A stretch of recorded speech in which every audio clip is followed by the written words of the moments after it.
नमस्कार दोस्तों, जय श्री राम, जय श्री राधे कृष्णा, हर हर महादेव। मित्रों, 17 सितंबर 2024 को कल से मंगलवार से श्राद्ध आरंभ होने वाले हैं।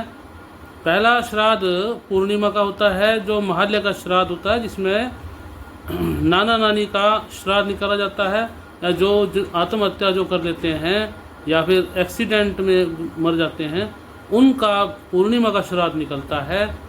और उसके बाद प्रतिपदा का श्राद्ध बुधवार को 18 सितंबर 2024 को है।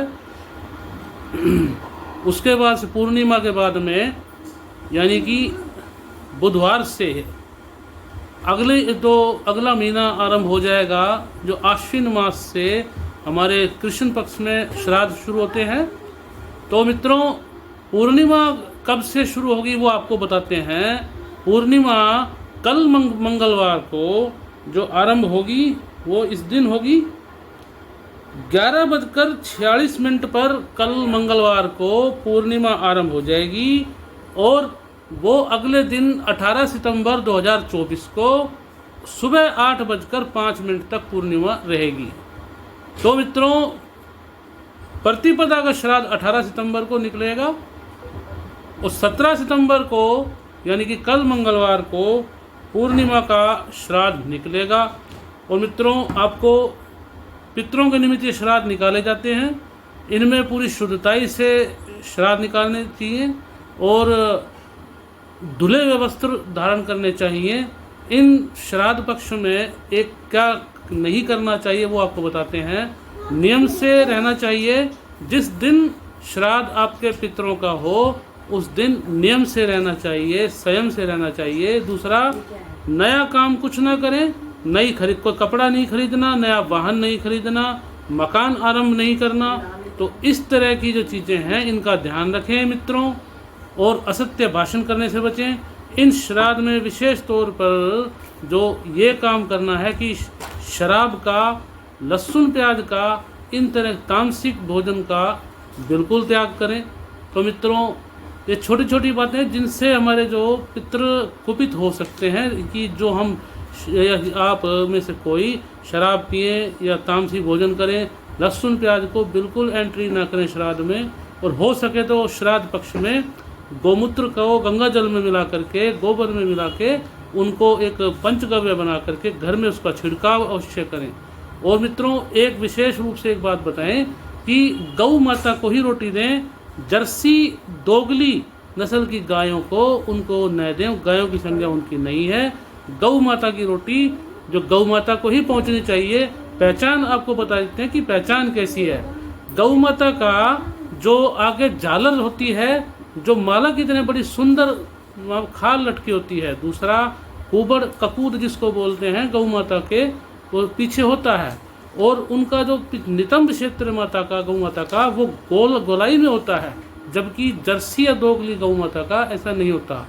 तो मित्रों, इन दिनों में आप जो कर सकते हैं, जो जाप वगैरह, आप महामृत्युंजय मंत्र का जाप करा सकते हैं। लेकिन इसके लिए गायत्री मंत्र और महामृत्युंजय मंत्र के लिए बात बता दें, जनेऊ की बाध्यता है, बिना जनेऊ के नहीं करना चाहिए। ब्राह्मण, क्षत्रिय, वैश्य को गायत्री का जप करना चाहिए। जो अधिकृत हैं जनेऊ और चोटी के साथ में ही करें। तो इन जिनका जनेऊ नहीं है वो क्या करें, हरे राम हरे कृष्ण मंत्र का जाप कर सकते हैं। दूसरा, गौ माता के, जिनको पितृदोष है, गौशाला में जा करके गौ के पास में बैठ करके आसन बिछा करके हरे राम हरे कृष्ण महामंत्र का जाप करें। इससे आपको लाभ मिलेगा। दूसरा, गौ माता को चारा खिलाएं, घंटी गौ माता के गले में बांधें और माता के चरणों को प्रणाम करें। आप उससे पितृ प्रसन्न होंगे। मित्रों, इन दिनों में श्राद्ध पक्ष में हो सके कच्चा अन्न न दें। ये तला हुआ अन्न यानी कि पूरी ही बना करके दें। पूरी ना बने तो परांठा ही उनको दें गौ माता को। कच्चा निषेध होता है। तो कुछ लोग श्राद्ध में अन्न जो पर लौंग रख कर देते हैं गौ माता को, ऐसा नहीं करना। गौ माता को बीमार कर देने के लिए काफ़ी है। कुछ लोग लौंग देते हैं, ये गलत है। गौ माता को लौंग नहीं खिलानी चाहिए कभी भी। तो इससे उल्टा जब गौ माता पीड़ित होगी तो उससे उल्टा जो दुष्प्रभाव पड़ता है। लेकिन और एक बात यह है कि आपको एक बार बता दें कि श्राद्ध में जो मत किसी महिला का श्राद्ध हो तो उसमें महिला को ही जिमाया जाता है। ये कोई आवश्यक नहीं है किसी वेद पाठी ब्राह्मण को किसी महिला के श्राद्ध की जगह भी जिमा सकते हैं। जो सामवेदीय ब्राह्मण हो उसी को वैसे तो अधिकार है, सामवेद का ज्ञाता हो, महाभारत में कथन है। परंतु ऐसा है कि काल स्थिति परिवेश के अनुसार ऐसा तो हो कि जो शिखाधारी हो और पूरी तरह से तीर्थकाल संध्या करने वाला हो, वैसनी ना हो। तो मित्रों, इन दिनों का ध्यान रखें श्राद्ध पक्ष का। दूसरी बात, कुछ लोग ऐसे हैं कि जो श्राद्ध को जो कहते हैं कि ये पाखंड है, जो भी है, तो ये अपने प्रवचन अपने पास रखें, ऐसा हम नहीं सुनेंगे। जिसको नहीं मानना वो अपने पास अपना ज्ञान रखे। और मैं कहता हूँ कि श्राद्ध एक उत्सव है पितरों का, जो विदाई 2 अक्टूबर को होगी अमावस्या से, तो तब तक ये एक उपासना है जिसमें आप भागवत पुराण कथा पढ़ सकते हैं, राम कथा सुन सकते हैं, कर सकते हैं। तो इसका आपको पूरा लाभ मिलेगा। गौशाला में बैठकर आप यदि भागवत पुराण और वाल्मीकि रामायण रामचरितमानस का पाठ करें तो आपको उत्तम फल प्राप्त होगा, जो 100 अश्वमेध यज्ञों के बराबर का फल मिलता है।